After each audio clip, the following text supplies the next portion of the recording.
It's my pleasure to introduce to you that may not know the Reverend Dr. Jennifer Yokum for your talk today. We are at your beck and call.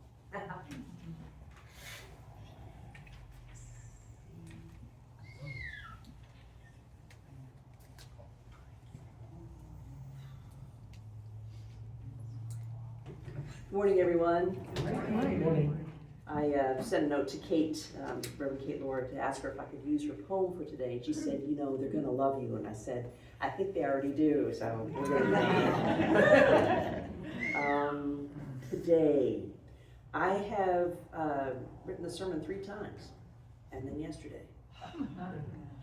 And just join me for a breath.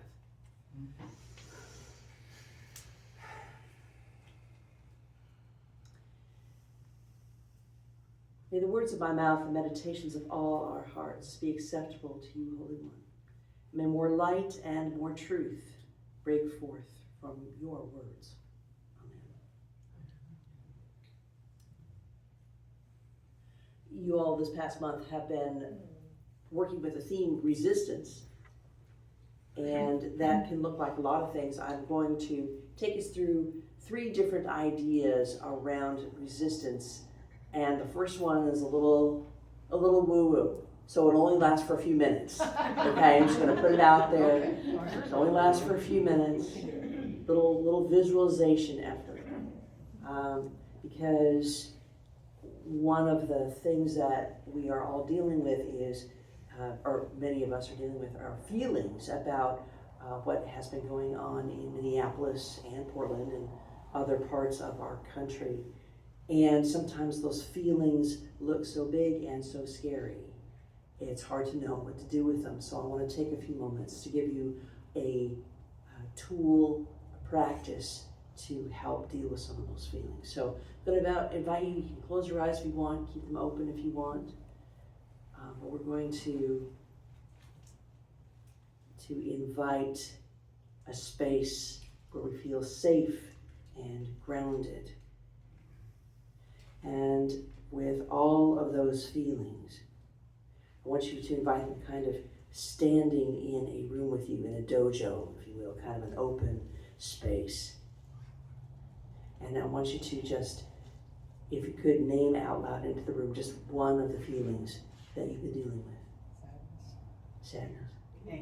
Anger. Frustration. Fear. Sadness. Yeah. Shock.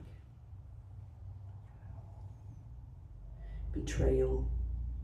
Rage.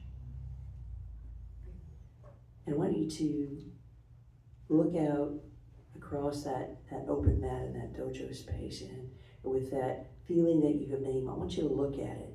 I want you to see what its texture is. Is it spiky? Is it slimy? Is it pointy? What's its temperature? Is it hot? Is it cold? Is it wet?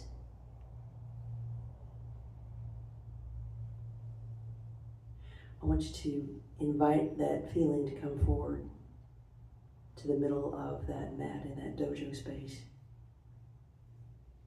And have you yourself take steps toward that feeling. That fear, that sadness, that rage. And look at it straight in the eye and keep walking toward it until you embrace it. Put your arms around it, a big bear hug. And if it's spiky or if it's hot, know that you can feel those things but not be harmed by them, because this is you having a feeling. This feeling does not have you. And as you hold that feeling, know that feeling has a gift for you. If that feeling is hot, let it give you a gift of fire to warm you. If that feeling is spiky, let it give you a gift of poking through ambivalence. If that feeling is a little slimy or a little sticky, let it give you a gift of helping to ease your way around obstacles.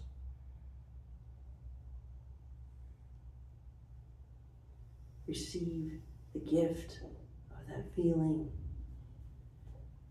Let that feeling and yourself step away from each other and bow towards each other.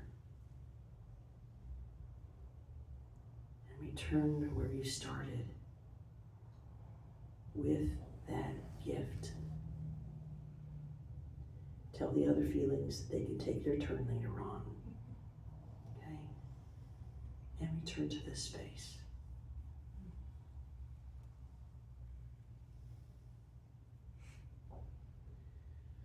Our feelings around the events of this past 24 hours, this past week, this past year, this past decades, our feelings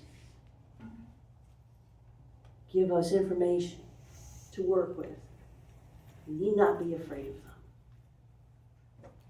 We need not shove them aside. We need not resist what they have to tell us, for if we are engaged in that resistance for too long, those feelings will spoil. They may stop trying to give us the gifts that we need. So we let these feelings, our reactions, give us the strength to be in relationship with them and with each other and with our larger world, who needs the power of those feelings, needs the power of that response and that responsibility, needs the softness and the compassion and the wisdom of those feelings so that we can engage in our world more compassionately. Y'all have been talking about resistance and engaging in acts of resistance. And they're not always political acts of resistance. Resistance is a much broader topic after all. I am very glad to be with you today before everything that happened this weekend, though. I was thinking about resistance even from an experience that I had on Friday. On Friday, I went to see my primary care provider. He is a nice enough young man. I am confident that he is fully trained as a physician's assistant. He looks like he's about 19. He uses a phrase that I find hard to hear coming from his mouth that some of you may have heard in your healthcare consultations. The phrase is, as we get older. Yeah, right, dude. As we get older, as you get older, you may look forward to renting a car on your own. As we get older.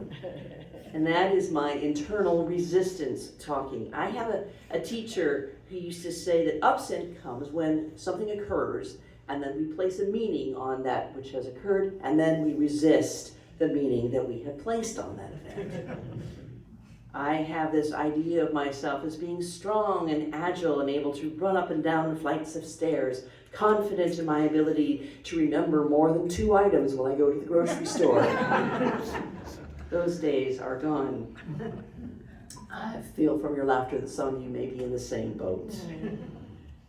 My resistance to aging occurs when the image of who I am inside comes up against the reality of what I can actually do, and then I get frustrated.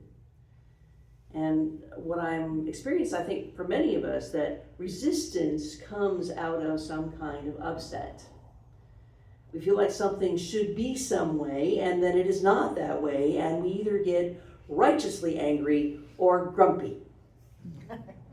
grumpiness and holy rage have their place, but our brains and bodies cannot maintain that energy for very long. Prolonged outrage makes us physically and mentally and spiritually unwell. It leads a lot of people to a sense of helplessness and withdrawal when those feelings that we faced in our dojo seem too big to be in relationship with. We keep trying to shove them away. That makes us ill in body and mind and spirit.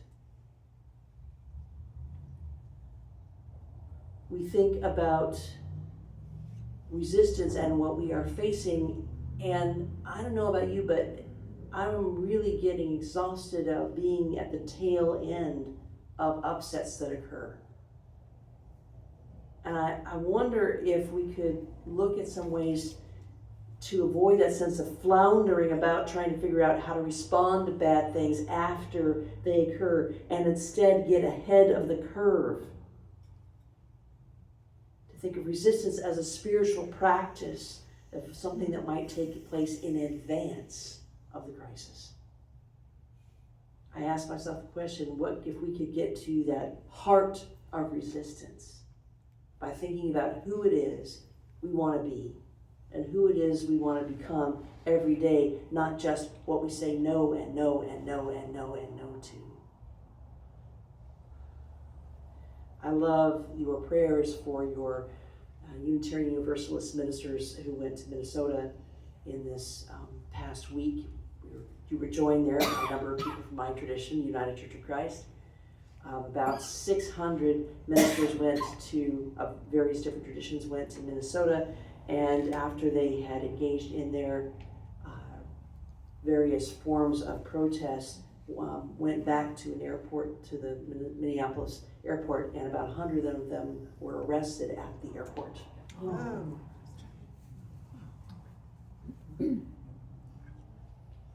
And they were arrested because they had a permit.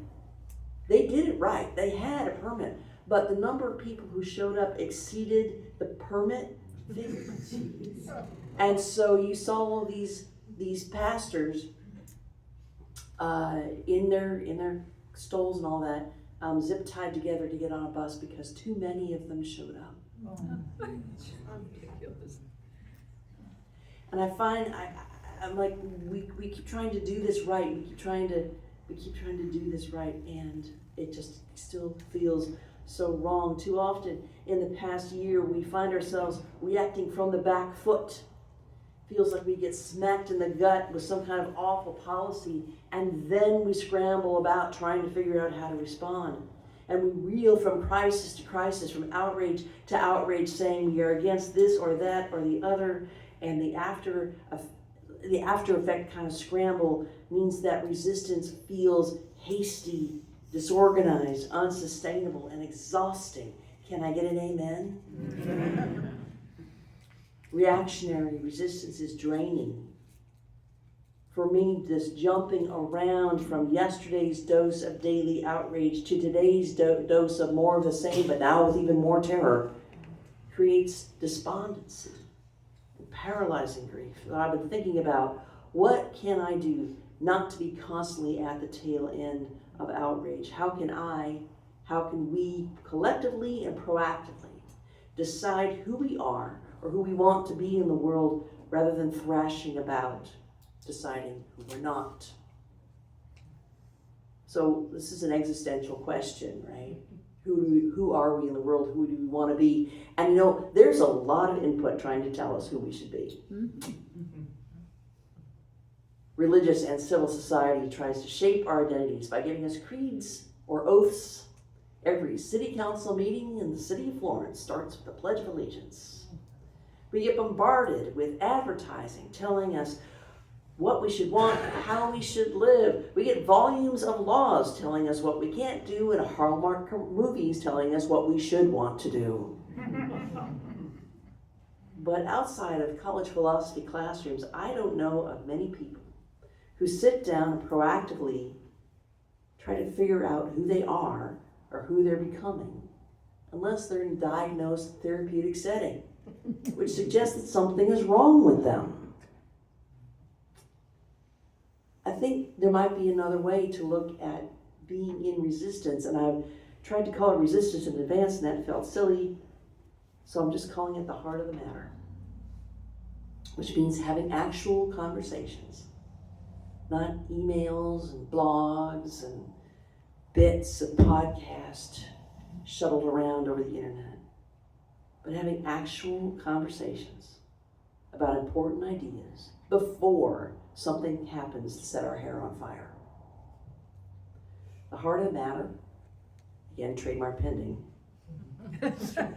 It's a process of inquiry that uses personal connection, storytelling, fact-finding, sitting down with others to try to illuminate our collective personal values, which may not all be the same for the people sitting around a table, but maybe there's some ways that we could enlighten each other and embolden each other and enhearten each other.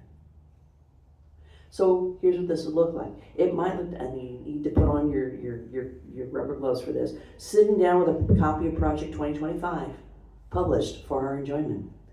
Looking at the playbook that has not yet been put into action, and looking to formulate strategic responses ahead of time.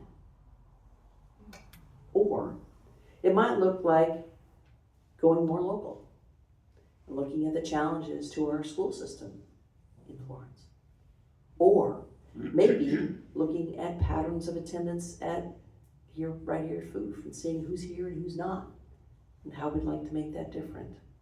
The point is to start somewhere, to open up a process of fact-finding, storytelling, questioning assumptions, postponing opinions, and trying to understand different points of view to help us discover who we are in relationship to important issues in advance of them being under assault.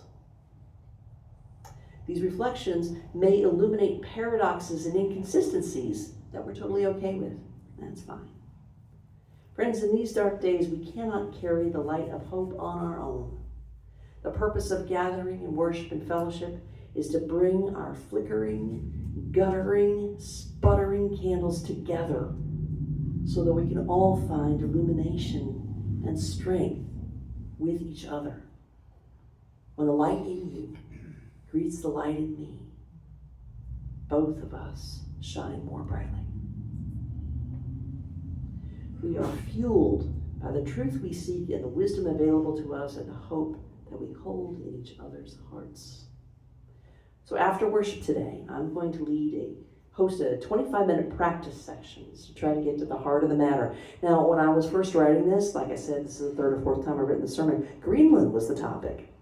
Oh, remember that? Yeah. That's the other thing. I feel like my memory's gone at this point, but I don't think it's my fault. So I thought maybe we would talk about Greenland. The heat is off a little bit of that, but we know it's going to come up again because it already has. So what I want to do in this practice session after worship is to ask first a question: does anybody in that circle have any personal stories or connection to Greenland? It's a very large country with not very many people, but I paddle with a Greenland paddle. I feel connected to Greenland. What facts do we know about Greenland? Number 3, what has the U.S. administration said about wanting or needing to own Greenland? Number 4, when or where has the Greenland story, which is the U.S. deciding they need to acquire a territory, come up before? Number 5, what are the feelings that come up for us about the U.S. trying to acquire Greenland? And number 6, what values come up for us in the Greenland situation? So we're going to do that after worship. I'll let you get a chance to get your coffee and snacks first. This exercise of traveling through personal connections, stories, facts, history, propaganda, and opinion can illuminate the values that are shared by members of the inquiry group. And that can be, if not universally applied, at least create a practice ground for resisting the chaos that's around us. So here's what I imagine. Again, back to this idea of a dojo, and you've got like people, like one-on-one combat or sparring is like, okay, I'm centered in myself and you're centered in yourself and we can spar together. When you've got 3-on-1 or 4-on-1 or 25-on-1, it's hard to stay centered. I would like to engage in a process that helps me stay centered and what my values are, so that whatever response I want to engage in can come from a concrete state and not just be flailing around in the afters. So that's the intellectual exercise I brought for us today. So we started with the spiritual woo-woo one, and now I just cut through an intellectual exercise, but I've got a physical exercise that I want to bring to you. I feel like I'm with one of those Ginsu Nine commercials, but wait, there's more. So several weeks ago when the topic of resistance came up, and I was thinking about resistance training. Any of you done physical therapy? I've seen most of you there. So resistance training is a kind of training that usually uses body weight to help you repair, restore kind of your muscle groups. And it also comes from the wonderful world of as we get older. So physical resistance training helps us deal with the effects of aging and the seductive lure of the couch. So I thought to combine some physical resistance movements with some ideas for the kind of anti-fascist resistance that many of us are engaged in. And I'm going to invite you to do that a little bit this morning. So there are a couple of rules to keep in mind. First, just like any good PT, only do what feels right to do. Only do what feels good to do. If you only do one rep, that's fine. We're going to do 3 reps of these different exercises. The second rule is to just do this at pace. We're going to try to do it together, but if you need to slow it down, that's fine. And the third rule is try very hard not to hit anyone in the face, okay? Okay. So I'm going to set this up right here. And most of these are seated exercises. You want my chair? I'm going to actually set this up right here. Okay, you ready to get limber? Yes. Okay. All right, there we go. So, okay, if I eat the microphone, then you can hear me. Okay.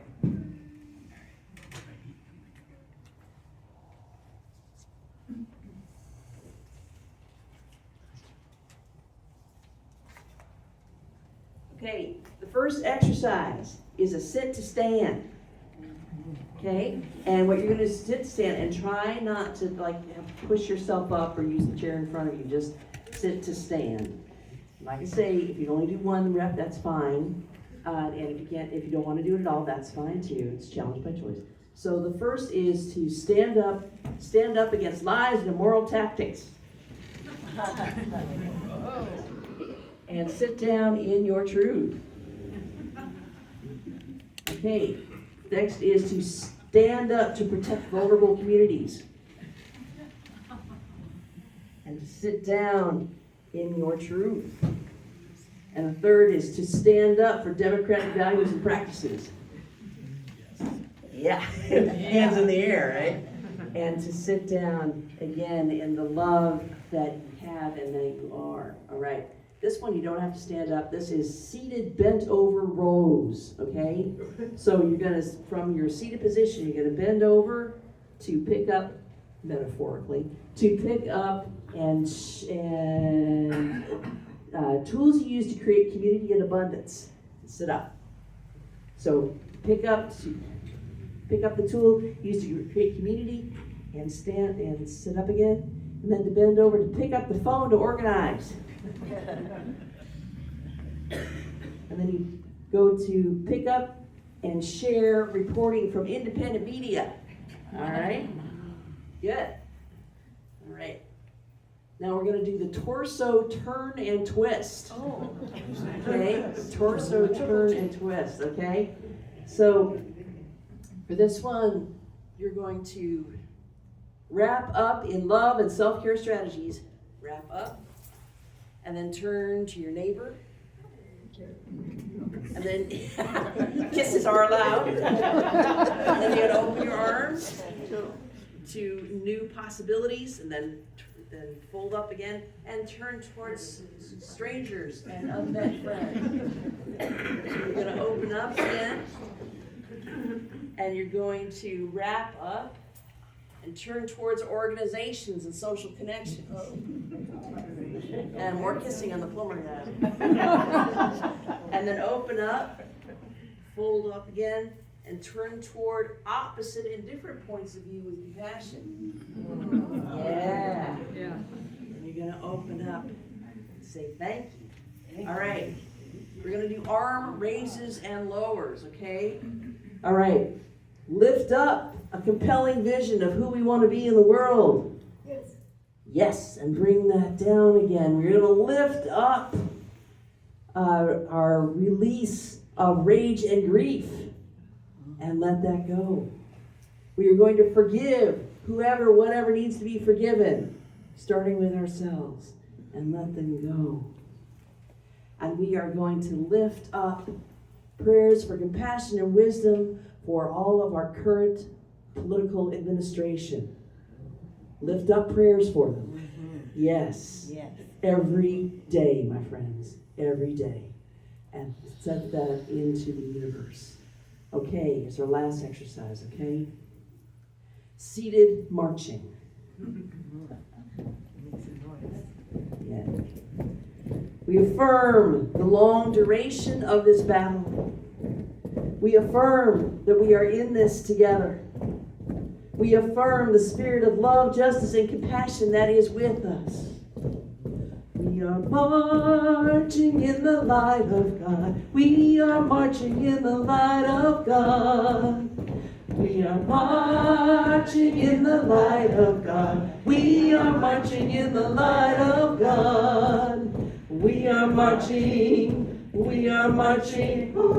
We are marching in the light of God. We are marching. We are marching on. We are marching in the light of God. Amen. Amen. And amen. Amen.